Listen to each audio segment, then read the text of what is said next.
First time ko ngang gumawa ng leche flan kaya tara samahan niyo ako kung paano ko ito ginawa. Ang sabi nga sa YouTube University ay kailangan mo ng llanera, ng 10 itlog, ng kondensada at evaporada, asukal, foil, and syempre ang kanyang lagayan. Ganito nga ang pamamaraan ko ng pag-separate ng egg yolk sa egg white dahil nakita ko lang din naman ito sa YouTube University. Pagkatapos nga ma-separate ang egg yolk at egg white, pinaghalo ko na rin ang kondensada at evaporada. Yung evaporada nga na meron ako 1 kilo kaya naman tansya-tansya na lang talaga ako diyan, day. At hinalo ko na nga pero mali daw ito kaya nagkaroon ng mga bubbles ang aking leche flan. Kaya no daw talaga sa mabilisang paghalo. Dapat daw gentle lang. Kaso nga na-excite ako. Pasensya na first time ko lang naman. Please don't judge me. And 2 beses ko nga yan sinala para kahit papano ay mag-smooth talaga ang aking butter. At eto na nga siya, kaya naman yung mga lianera ko ay lalagyan ko na ng asukal para makaramelize ko na. Sabi nga ay sobrang hinang apoy lang pa nag-caramelize para naman hindi masunog ang asukal. Pero hindi ko alam kung sunog ba tong nagawa ko, nasobrahan ko ba to ng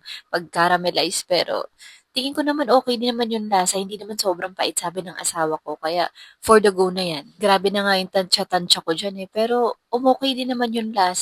Nagpakulo na nga ako kanina ng tubig at nung kumulo at medyo nag-steady na yung kanyang pagkulo, hininaan ko na ng bongga ang apoy at nilagay ko na yung mga butter sa aking llanera. At syempre, pabalutan natin ng foil. 5 piraso nga yung nagawa ko pero 3 lang yung pwede kong masalang kasi maliit lang naman ang aking steamer. Kaya 2 salang tuloy ako pero okay lang at least alam ko. At ang sabi nga sa YouTube University ay kailangan mong i-timer ang iyong pag-steam. So, ginawa ko siyang 1 hour. And ayan, after 1 hour, chinek ko.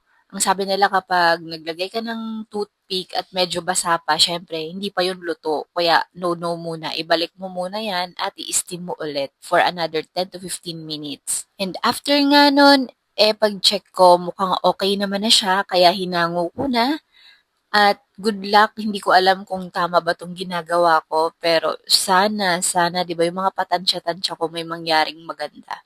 And ito na nga po ang aking finished product. Medyo kinakabahan nga ako nung ililipat ko na siya sa plato kasi baka biglang hindi pala siya umalsa, nakakaloka. Pero 'di ba okay naman siya? Oh, kita niyo naman. Pero meron siyang mga bubbles-bubbles. Ang sabi nila kapag grabe nga daw yung paghalo mo dun sa butter, ganyan ang magiging itsura. Pero for the taste, mukhang okay naman na siya. Hindi nga lang siya talaga sobrang smooth gaya ng expected ko. Pero first time ko pa lang naman. So ito nga, ipapatakim ko na sa asawa ko.